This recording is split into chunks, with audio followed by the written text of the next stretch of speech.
Thomas the tank engine was grumbling to the other engines. I spend my time pulling coaches about, ready for you to take out on journeys. The other engines laughed. Why can't I pull passenger trains too? You're too impatient, they said. You'd be sure to leave something behind. Rubbish, said Thomas. I'll show you. One night, he and Henry were alone.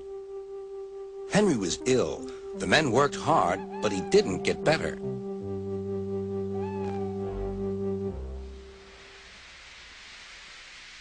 He felt just as bad next morning. Henry usually pulled the first train, and Thomas had to get his coaches ready. If Henry is ill, he thought, perhaps I shall pull his train. Thomas ran to find the coaches. Come along, he fussed. There's plenty of time, they grumbled. Thomas took them to the platform and wanted to run round in front at once. But his driver wouldn't let him. Don't be impatient, Thomas. Thomas waited and waited. The people got in. The conductor and station master walked up and down. The porter banged the doors, and still Henry didn't come. Thomas got more and more excited. Sir Topham Hatt came to see what was the matter, and the conductor and station master told him about Henry. Find another engine, he ordered. There's only Thomas, they said. You'll have to do it then, Thomas. Be quick now. So Thomas ran round to the front and back down on the coaches, ready to start. Let's not be impatient, said his driver. We'll wait till everything is ready. But Thomas was too excited to listen. What happened then, no one knows.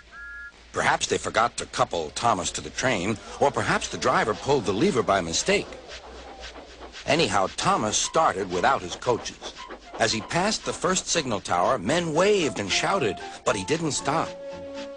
They're waving because I'm such a splendid engine, he thought importantly.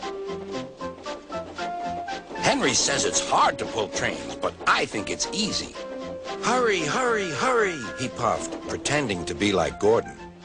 People have never seen me pulling a train before. It's nice of them to wave. And he whistled. Beep, beep. Thank you.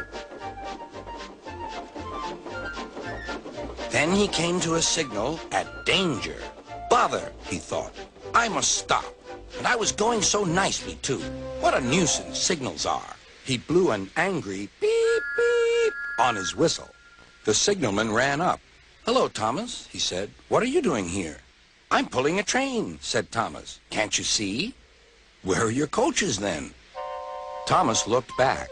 Why, bless me, he said, if we haven't left them behind. Yes, said the signalman. You'd better go back quickly and fetch them. Poor Thomas was so sad he nearly cried. Cheer up, said his driver. Let's go back quickly and try again.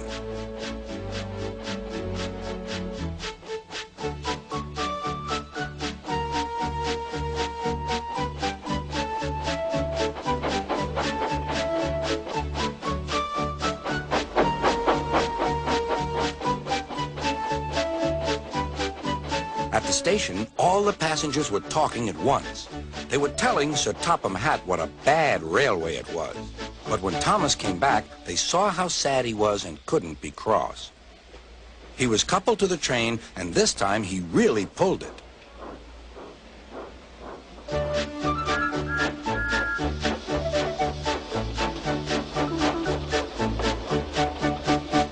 Afterwards, the other engines laughed at Thomas and said, Look, there's Thomas who wanted to pull a train, but forgot about the coaches. But Thomas had already learned not to make the same mistake again.